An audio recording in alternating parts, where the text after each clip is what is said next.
Botany department के तमाम सारे फैकल्टी मेंबर्स,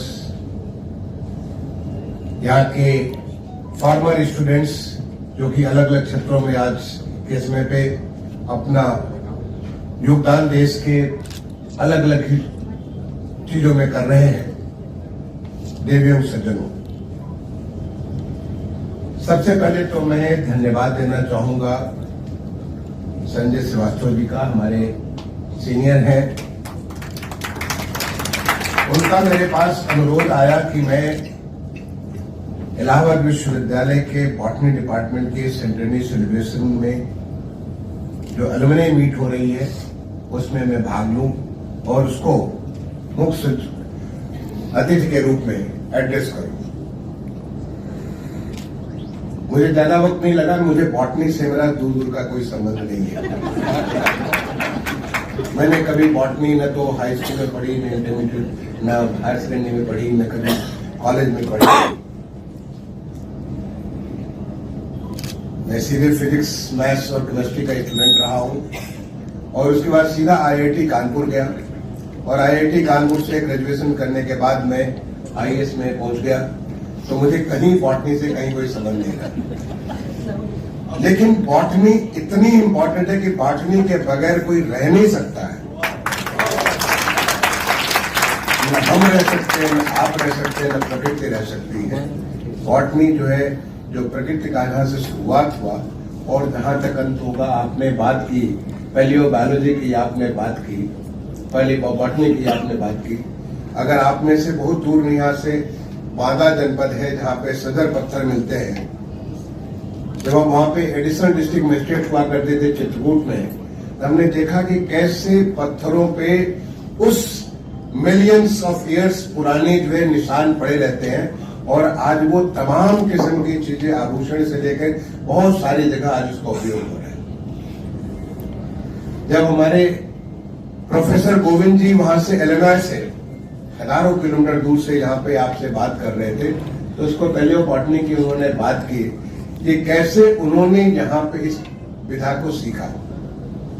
तो बायोलॉजी तो जब से प्रकृति रही है और प्रकृति जब तक चलेगी तब तक बायोलॉजी, और बायोलॉजी का वो पार्ट जो बॉटनी, वो तो निश्चित तौर पे हमारे पूरे प्रकृति को बनाता है।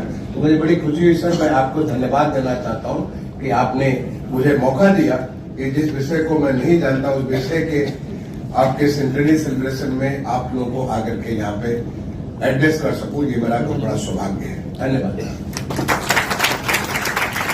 अभी जब प्रोफेसर देवाशीष बनर्जी साहब आपको बोल रहे थे, he is a retired professor, head, a very illustrious member of the alumni association. इन्होंने बताया कि कैसे वहां पे अमेरिका में और यहाँ पे उन्होंने सब कुछ कार्य किया। तो जब मैं उन्हें ध्यान से सुन रहा था, मुझे लगा कि एक थोड़ी सी उनको एक कष्ट लगा कि वहां से वो छोड़ के आ गए। तो शायद हमारे प्रोफेसर अरविंद खुराना साहब ने जिस प्रकार से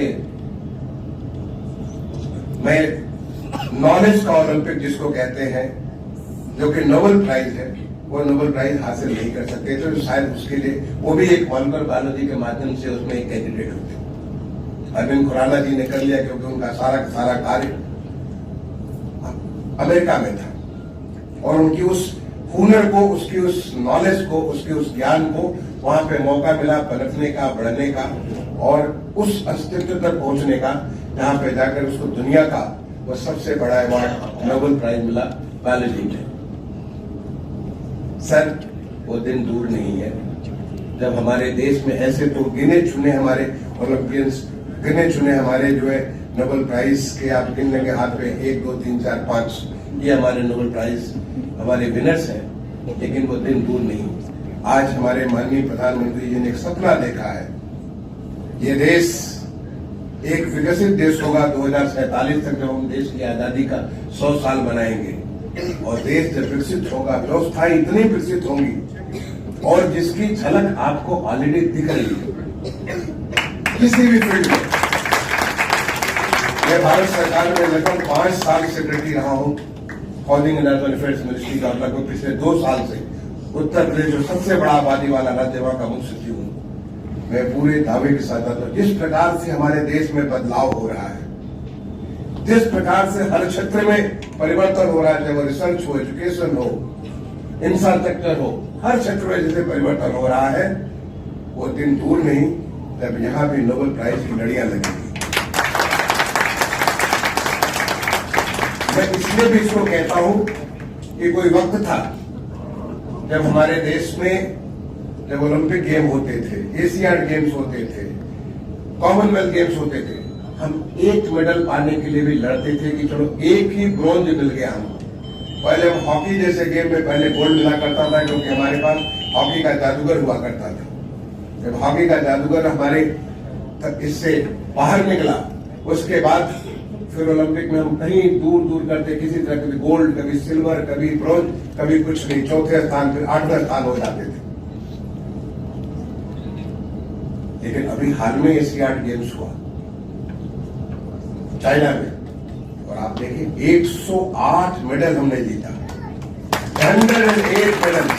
ये कोई सोच नहीं सकता था हिंदुस्तान में कि 108 मेडल एशियाड में, और वो दिन दूर नहीं जब हम 200 मेडल भी जीतेंगे।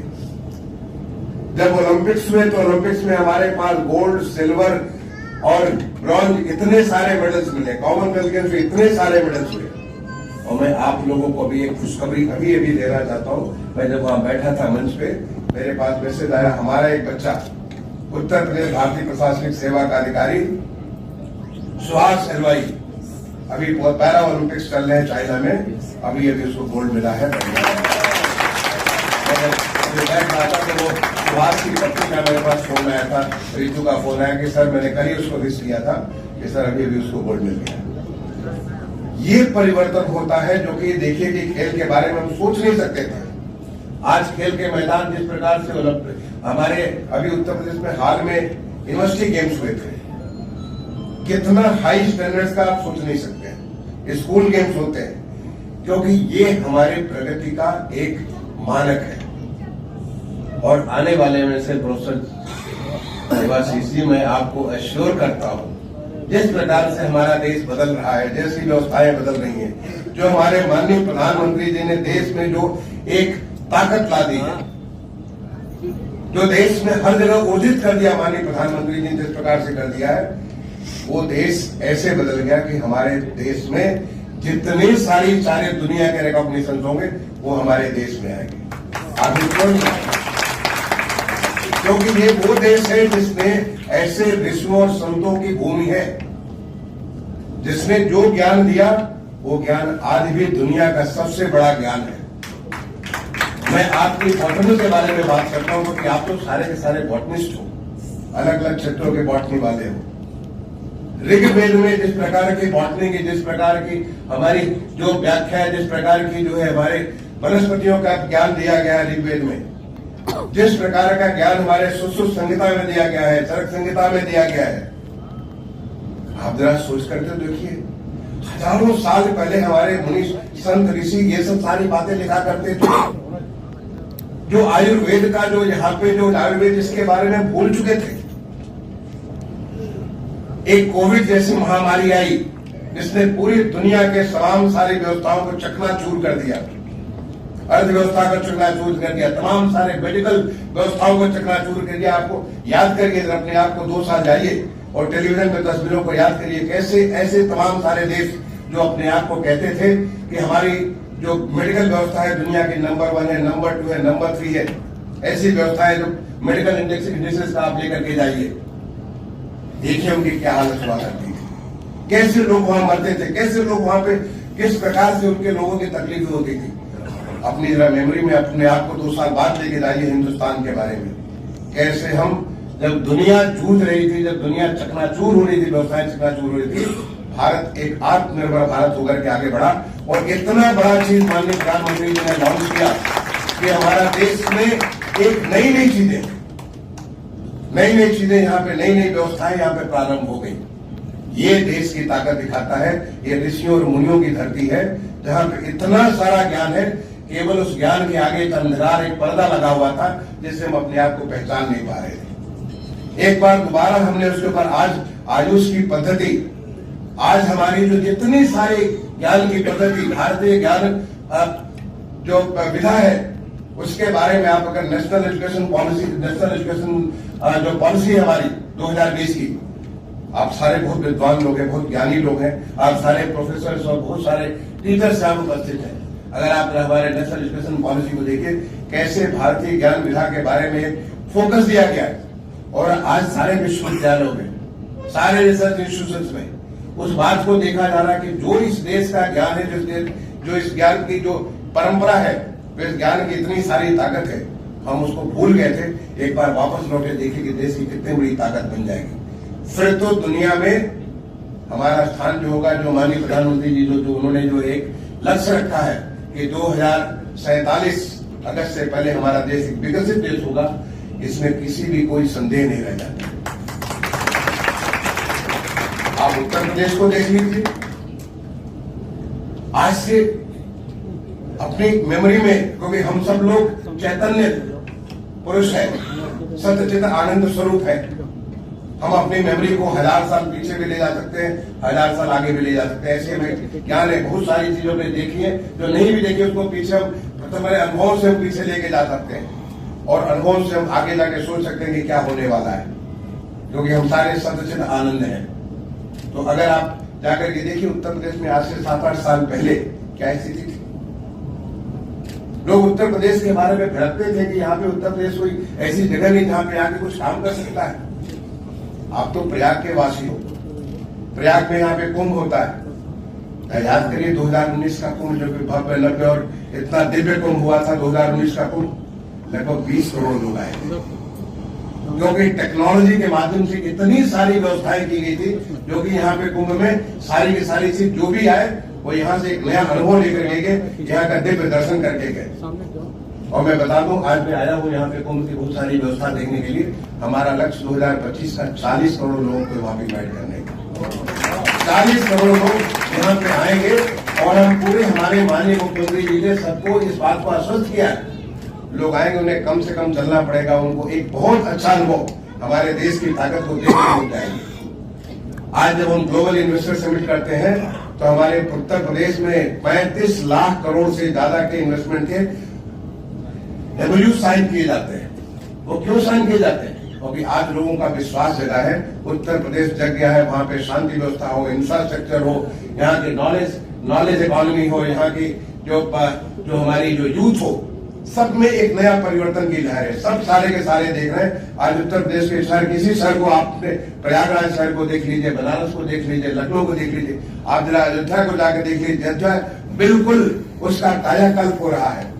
आप जाकर के अयोध्या अगर आपने देखा हो, उसको दिखाइए, कायाकल्प हो रहा है। बनारस को दिखाइए, बनारस बिल्कुल बदल गया है, क्योंकि हमें वो ताकत थी, हमेशा से ताकत रही है। फर्क ये था, हम अपने आप को भूल गए थे कि हम कौन हैं। जैसे कि जामवंत ने याद दिलाया जब हनुमान जी को कि आप तो समुद्र को लांघ सकते हो, तो आज हमारे देश में इस देश की ताकत को दिखाई जा रही है कि चाहे कोविड जैसी वैश्विक महामारी हो या तमाम सारी चुनौतियां हो, ऐसा नहीं कि हमारे पास कोई कहीं से खजाना मिल गया है। व्यवस्थाएं वही हैं, व्यवस्थाएं सही तरीके से जब काम करना चालू कर दी हैं तो देखिए कि कितनी बड़ी ताकत आ गई। उसी का नतीजा कि हमें 108 मेडल्स मिले, और हम नंबर 4 टैली में, पहले तो हम नीचे टैली जो 10-12 होती थी उसके नीचे नाम भी इंडिया का नाम, तो लास्ट में काट करके कुछ 5-10 का नाम काट के फिर लास्ट में इंडिया का नाम रहता था, कि पहले 7-8 का नाम टॉप पे दे दिया, 10 का नाम दे दिया, फिर कुछ डैश डैश डैश लगा के फिर नीचे वो पीछे से इंडिया का नाम देता था। आज इंडिया चौथे पे, तीसरे पे आएगा, दूसरे पे आएगा। अर्थव्यवस्था हमारी दुनिया की 5वीं बड़ी अर्थव्यवस्था बन चुके हैं, और जिस प्रकार से $5 ट्रिलियन इकोनॉमी का लक्ष्य रखा माननीय प्रधानमंत्री जी ने, हमारे प्रदेश में माननीय मुख्यमंत्री ने $1 ट्रिलियन इकोनॉमी का लक्ष्य रखा है। इस लक्ष्य के हिसाब से हम चलेंगे, बहुत जल्दी तीसरी अर्थव्यवस्था बन जाएगी हर क्षेत्र में। इसलिए प्रोफेसर चटर्जी, मैं आपको फिर से दोबारा एक बार आश्वस्त करता हूँ, क्योंकि मैं देख सकता हूँ, क्योंकि मैं उसका पार्ट हूँ।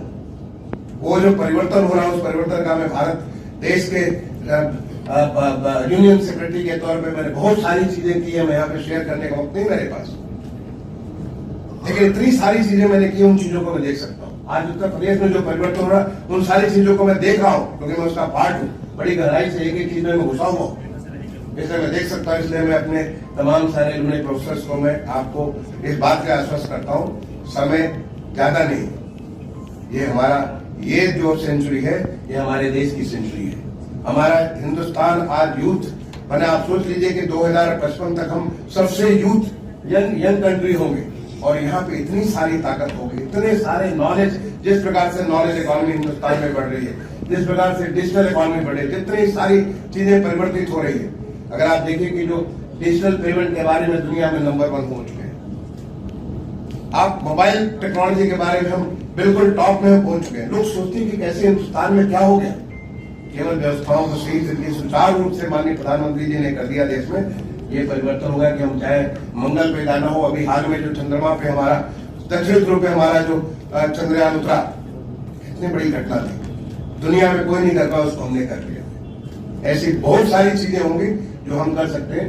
इसलिए सर आने वाला भविष्य हमारा बहुत ही बेहतर है।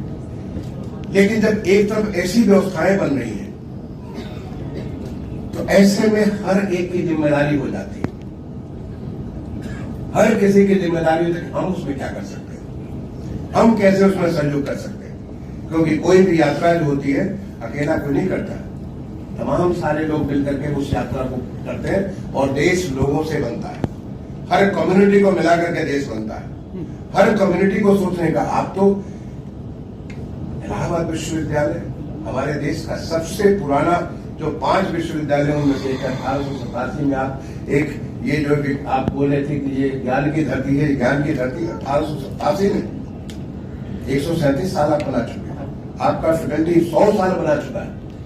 और आपने तो देश को इतने सारे प्रधानमंत्री दिया, इतने सारे राष्ट्रपति दिया, इतने सारे राज्यों को मुख्यमंत्री दिया, दूसरे देश को प्रधानमंत्री आपने दिया, इतने सारे वैज्ञानिक दिया, माननीय सर्वोच्च न्यायालय को आपने मुख्य न्यायाधीश दिया, इतने सारे न्यायाधीश हमारे तमाम सारे राज्यों को मुख्य न्यायाधीश दिया, तमाम सारे न्यायाधीशों को दिया, इतने सारे प्रशासकों को दिया।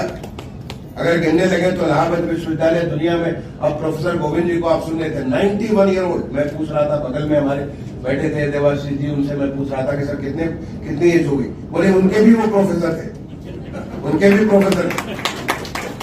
91 year old and he so looking so young. जो बात करते हैं कि हम दूसरों के पास में चलते नहीं, नए पास बना के चलते हैं, नए पास बना के, इतना बड़ा मैसेज लोगों को दिया उन्होंने। और वो समय है आज देश के लिए, क्योंकि हमारा जो बॉटनी है, बॉटनी इतनी इंपॉर्टेंट विधा है, इतनी महत्वपूर्ण विधा है, ज्ञान की इतनी महत्वपूर्ण विधा है, जिसमें हम अपने अस्तित्व के बारे में जान सकते हैं और अपने भविष्य के बारे में जान सकते हैं। हर चीज, एल्गी से लेकर के फंगी से, जिसको बताया कि उनको जो पसंद है, एल्गी से, फंगी से लेकर के, वहां से लेकर के प्लांट्स की टेक्सोनॉमी, उसका कैसे वर्गीकरण। और आपको जानकर आश्चर्य होगा कि हमारे तो जो एक निघंटु, जो हमारा जो टेक्सोनॉमी की आज आप बात करते हैं, वो निघंटु हमारा नॉलेज, हिंदुस्तान का नॉलेज था, जो सारे के सारे टेक्सोनॉमी कैसे प्लांट्स को वर्गीकरण किया गया। मैं थोड़े दिन पहले हरिद्वार गया था, किसी मुझे ख्याल है मसूरी एकेडमी में मैं लेक्चर देने गया था, अपने प्रशासनिक अकादमी में। उसके बाद मैं हरिद्वार में रुक गया वहां 2-4 जगह देखने के लिए। तो मैं स्वामी रामदेव जी के जो उनका जगह वहां में मैं चला गया। आपको जानकर के आश्चर्य हुआ, टेक्सोनॉमी की जब मेरे को ध्यान आया, इतना बढ़िया उन्होंने कलेक्शन कर रखा है। उनका कलेक्शन जो है, जो हमारे वैद्य जी है, वैद्य जी के साथ में घूम करके जब देखने लगा, उनकी जो सारा का सारा उनका जो जिस प्रकार से एक एक पुराने प्लांट्स का उन्होंने जिस प्रकार का उन्होंने विवरण दे रखा, उसके बिल्कुल उसका जो उन्होंने प्लांट्स का जितना सारा इतना बढ़िया कर रखा, एक एक फोटोग्राफ के साथ कि कहाँ है, क्या है, कैसे, क्या गुण है।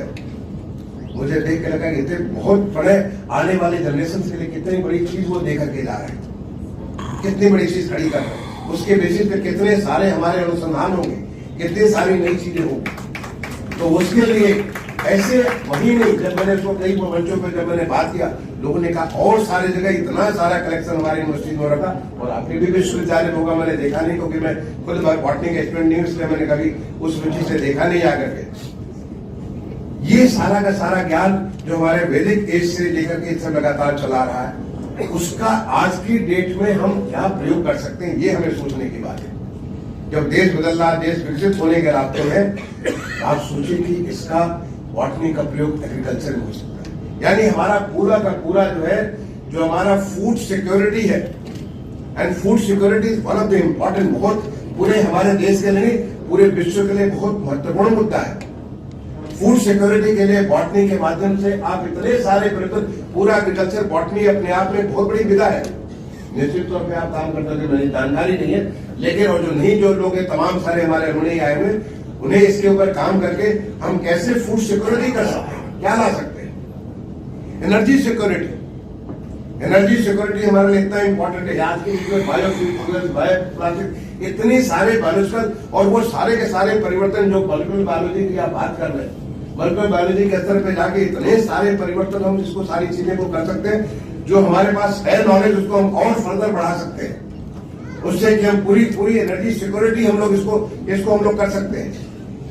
आज क्लाइमेट चेंज कितना बड़ा इंपॉर्टेंट मुद्दा हो गया। क्लाइमेट चेंज की वजह से कितनी सारी चीजें क्वेश्चन मार्क हमारे सामने आ जाती है। क्लाइमेट चेंज के बारे में बॉटनी का कितना बड़ा रोल हो सकता है।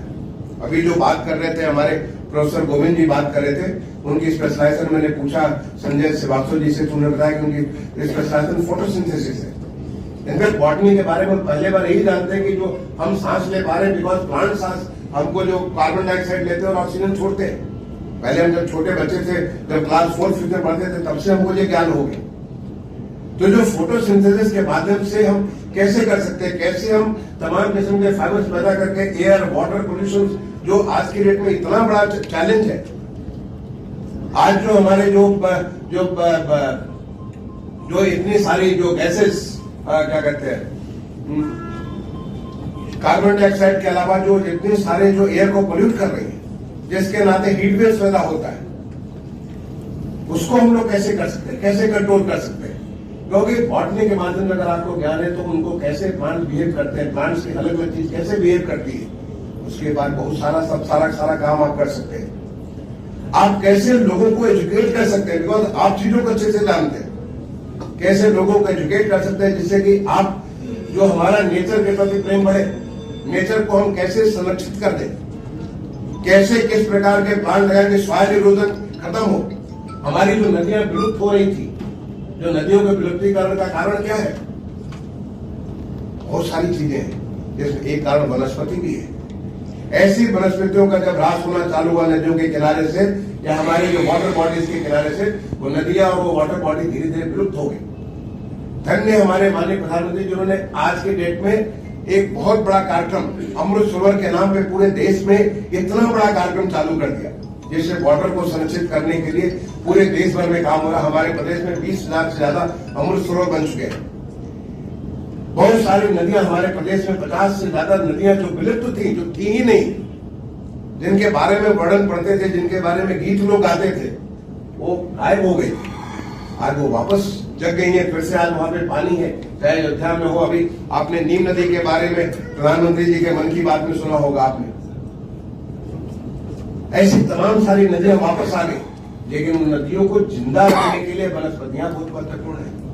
कौन सी वनस्पति होगी, किस प्रकार से वाटर संरक्षित होगा, ये सारे ज्ञान तो बॉटनी के माध्यम से होता है। तो हम इसके बारे में, चाहे इन्वायरमेंट के बारे में हो, चाहे फूड के बारे में हो, मेडिसिन के बारे में जो मैंने बात किया, सुश्रुत संहिता की बात की, मैंने आपको जैव संहिता की बात की, ऐसे तमाम सारी जो चीजें, पूरा मेडिसिन का वर्ल्ड आज की डेट में एलोपैथिक मेडिसिन भी बहुत सारे इन प्लांट्स के माध्यम को, इनके प्लांट्स को यूज करके करती है। उनके एक्सट्रैक्ट्स को निकाल के उनकी सारी चीजें, उसमें ऐसी चीजें जिसके माध्यम से उसको जिंदा रख सकते हैं। पूरा cover medicinal and aromatic plants अपने आप एक ऐसी विधा है जिसके माध्यम से, चाहे एरोमेटिक हो चाहे मेडिसिनल प्लांट्स हो, इतना बड़ा चीज हो सकता है। और ये सारी चीज हमारे देश के विकास के लिए बहुत आवश्यक होगी। तो मुझे ऐसा लगता है कि आपने बहुत सारे लोगों को, आपने जैसे जो तमाम सारे प्रोफेसर टंडन का नाम लिया, प्रोफेसर माहेश्वरी का नाम लिया, बहुत सारे इलेस्ट्रियस प्रोफेसर का नाम लिया। अगर आप करेंगे हमारे सेलेक्शन जैसे संजय श्रीवास्तव जी पुलिस ऑफिसर्स है, फॉरेस्ट के हमारे, अब यहाँ पे हमारे ऑफिसर मिले, ऐसे बहुत सारे लोग, चाहे प्रशासनिक सेवा में हो, चाहे एजुकेशन में हो, रिसर्च में हो, और जो तमाम सारे जो विधायक है वहां पे हो, बहुत सारे लोगों को किया होगा।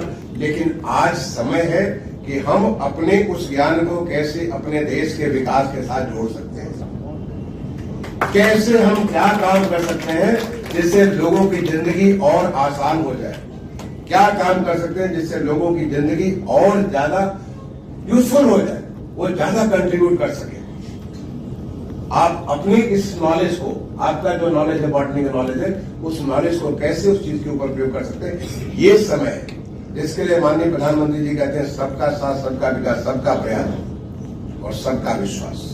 यानी हर कोई, it is not one institution, is a team India. जैसे भी मैच होता है, अभी हमारी जब क्रिकेट की टीम अभी मैच हो रहा है, क्रिकेट की टीम लगातार जीतते चली जा रही है, तो जब टीम इंडिया जीती है उसमें सारे के सारे प्लेयर जो होते हैं, सर प्लेयर मिलकर के खेलता है। वैसे आज जो हिंदुस्तान एक नए विश्वास के साथ जिस प्रकार से एक नई उसको जो हासिल करने के लिए, देश को विकसित बनाने के लिए, देश को आत्मनिर्भर बनाने के लिए जैसे कुछ कर रहा है, उसके बारे में हर कोई का अपना प्रयास और हर कोई का अपना उसके ऊपर संकल्प होना चाहिए कि हम उसमें क्या कर सकते हैं। जब हम सब लोग मिलकर के करेंगे तो सबसे बड़ी बात होगा। तो आपको मैं इस बात के लिए तो आश्वस्त करता हूं, देश तो बदलेगा, उसमें कोई शक नहीं है। जो रास्ता पकड़ लिया वो तो देश बदलेगा। लेकिन आपको गौरव मिलेगा कि हम उस बदलाव में हमने ये कंट्रीब्यूट किया। ये आपके लिए मौका है, जब देश बदल रहा है तो आपका ये कंट्रीब्यूशन, हमने ये कंट्रीब्यूट किया जिसकी वजह से देश के बदलाव में हमने एक ही, जैसे कि आप कोई हवन करते हैं, यज्ञ करते हैं, हम कहते हैं ये मेरी आहुति है, इस हवन में मेरी आहुति है, तो ये हमारी ये आहुति है, हमने ये काम किया क्योंकि आप जहां पहुंचे उसको देश ने बनाया। बहुत अच्छा लगा आपको, प्रोफेसर देवाशीष जी ने भी कहा, मैडम ने भी इस बात को कहा कि हर कोई इसको स्वीकार करता है कि हमको देश ने दिया, देश के लोगों ने दिया, तो हम देश के लिए क्या दे रहे हैं, ये हमारे लिए आवश्यक है। और तब जबकि देश हमारे नए रफ्तार से, नए संकल्पों के साथ नई चीज पे लेकर के आगे बढ़ रहा, ये हमको सोचने की बात है। मैं अपनी बात को खत्म करूंगा एक चीज के लिए, शायद आपको बुरा लगा हो, इसलिए मैं सोचा कि मैं उसको एक्सप्लेन कर दूं जिससे कि आपको बुरा न लगा हो। मेरे पास जब मैं यहाँ पे पहुंचा तो मुझे ये बिल्ला लगाने के लिए मेरे पास लोग आ गए। मैंने कहा मैं कभी बिल्ले नहीं लगाता। फिर जब मैं यहाँ बैठा था फिर एक बार प्रयास हुआ, मैंने दोबारा निवेदन किया कि मैं बिल्ले नहीं लगाता। ये आपको बुरा मानने की बात नहीं है, मैं बताना चाहता हूं ताकि आपको, और बताने नहीं, मैंने आपको मैं इस बात के प्रेरित भी करना चाहूंगा कि भविष्य में आप भी बिल्ले न लगाइए, क्योंकि ये मैं देश का हाउसिंग एंड अर्बन अफेयर्स का सेक्रेटरी रहा, उसके पहले एडिशनल सेक्रेटरी था अर्बन डेवलपमेंट का, और आपने नाम सुना होगा स्वच्छ भारत मिशन, क्योंकि आप सब एक जन आंदोलन है, सब कोई मिलकर के देश को स्वच्छ कर रहा है। और स्वच्छ भारत मिशन का जो शहरी इलाके में, उसको मैंने पूरी शिद्दत के साथ पूरे देश में लागू करने की पूरी कोशिश की, और उसका एक लेसन है रिड्यूस, रीयूज एंड रिसाइकल। तो ऐसी चीजें जो कि अनावश्यक है, जिसकी कोई जरूरत नहीं है, उसको मत यूज करिए, मत प्रयोग करिए उसके लिए। मेरी पहचान ये बिल्ला नहीं है, आपकी पहचान ये बिल्ला नहीं है, लेकिन एक ये कूड़ा है, एक गार्बेज है, जो कि मैं समझता हूं कि न इसको ले जाकर के कहीं आप रखेंगे, न कहीं इसको सजोएंगे, न किसी और काम में प्रयोग करेंगे, यहां से लेके यहीं आप लेकर के चले जाएंगे, या आप यहां नहीं फेंकेंगे तो अपने घर पे जाकर के कूड़े में डाल देंगे। या म्युनिसिपल कमिश्नर साहब हैं, उनके कूड़े का भार बढ़ेगा, उसको जो उस भार को कम करने के लिए एनर्जी का प्रयोग होगा, वो क्लाइमेट चेंज के लिए एक मुश्किल काम होगा, क्लाइमेट चेंज के लिए मुश्किल काम होगा। हमारे लिए क्लाइमेट चेंज को, जो हमारी जो एक चैलेंज है, उस चैलेंज को आप और बढ़ा रहे हैं। तो हम लोग एक, माननीय प्रधानमंत्री जी ने एक नई योजना प्रारंभ की, आपने जरूर सुना होगा, उसका योजना का नाम है लाइफ स्टाइल फॉर एनवायरमेंट। सुना आपने? कितने लोगों ने सुना है? अगर नहीं सुना तो मैं आपको बता देता हूं, कुछ कम लोगों ने सुना है। लाइफ स्टाइल फॉर एनवायरमेंट, ये हमारी सनातनी लाइफ है। हमारी जो हमारे देश की जो जिंदगी है, वो हमेशा प्रकृति के साथ रही है। हम प्रकृति के साथ रह करके जीते रहे हैं। एक समय आया जब हम प्रकृति से दूर होते चले गए। याद करिए कि कैसे घर का जो चीज था वो रिसाइकिल होता था। एक कपड़े को निकाल के फिर अगले का बना दिया, अगला बना के तीसरा कर दिया, तब तक उसको प्रयोग करते थे जब तक वो बिल्कुल खत्म न हो जाए। हम हर चीज को पूरी हमारी लाइफ चक्र में थी, क्योंकि नेचर ही चक्र में चलता। आप किसी चीज का, आप तो बायोलॉजी वाले हैं, हम भी जब बचपन में पढ़ते थे ऑक्सीजन का पढ़ते थे, कैसे हमारा ऑक्सीजन की साइकिल होती है, पानी की कैसे साइकिल होती है, हर चीज साइक्लिक है, एवरीथिंग लाइफ इज साइक्लिक। और हमारी जो लाइफ थी, जो हमारी सनातनी जिंदगी थी, वो तो पूरी तरीके से इन्वायरमेंट के साथ मिली हुई थी, लेकिन हम उसको भूल करके इन्वायरमेंट को हम डैमेज करना चालू किए, जिसका नतीजा भुगत रहे। लेकिन अब ये प्रोग्राम चालू हुआ लाइफ स्टाइल फॉर एनवायरमेंट। हम ऐसा लाइफ स्टाइल अपनाएं जो कि एनवायरमेंट के अनुकूल हो, पर्यावरण के अनुकूल हो। और पर्यावरण तो आप भी जो प्लांट्स, जो बॉटनी वाले लोग तो पर्यावरण के बारे में, आपके environmental science is a part of the botany department. मुझे पता चला कि 2002 में आपके डिपार्टमेंट ऑफ बॉटनी में एक नया डिपार्टमेंट चालू हो गया, उसका डिपार्टमेंट ऑफ इन्वायरमेंटल साइंस, जिसमें आप पोस्ट ग्रेजुएट डिप्लोमा देते हैं। मतलब आप बताएं कि मैंने पढ़ा, जब मुझे बॉटनी के बारे में पता, तो मैंने आपके बारे में सारा अध्ययन किया, तो मुझे पता चला कि आप यहाँ पे इन्वायरमेंटल साइंस पढ़ाते हैं। तो हमारा तो बिल्कुल दायित्व बनता है कि हम इन्वायरमेंट के अनुकूल, पर्यावरण के अनुकूल अपनी जिंदगी जिए। इसलिए मैंने आपका बिल्ला नहीं लगाया। और मैं आपसे ये भी अपील करूंगा, निवेदन करूंगा कि आप जहां कहीं भी रहें, ऐसी चीजों को जिसके बगैर आपका काम चल सकता है, उसको छोड़ दें, त्याग दें। ऐसी चीजें जो आवश्यक है उनको आप साइकिल में डाल दें, रीयूज करें, रिसाइकिल करें। और वो हमारा जो कमिटमेंट है स्वच्छ भारत का, वो कमिटमेंट है हमारे देश को जो ताकत देने का, उस ताकत को देने में आपका अपना सहयोग होगा, आपका अपना हाथ होगा।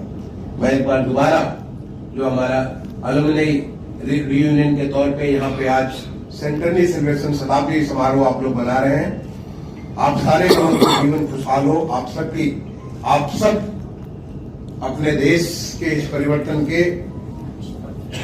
साथ के सहयोगी बनिए। आप उसमें आप अपना सहयोग दें जिस किसी रूप में, और आप सारे के सारे लोग अच्छे से अच्छे रहें, आपका सब कुछ भला हो। इन बातों के साथ मैं आपको धन्यवाद देता हुआ अपनी वाणी को विराम दूंगा। धन्यवाद। जय हिंद।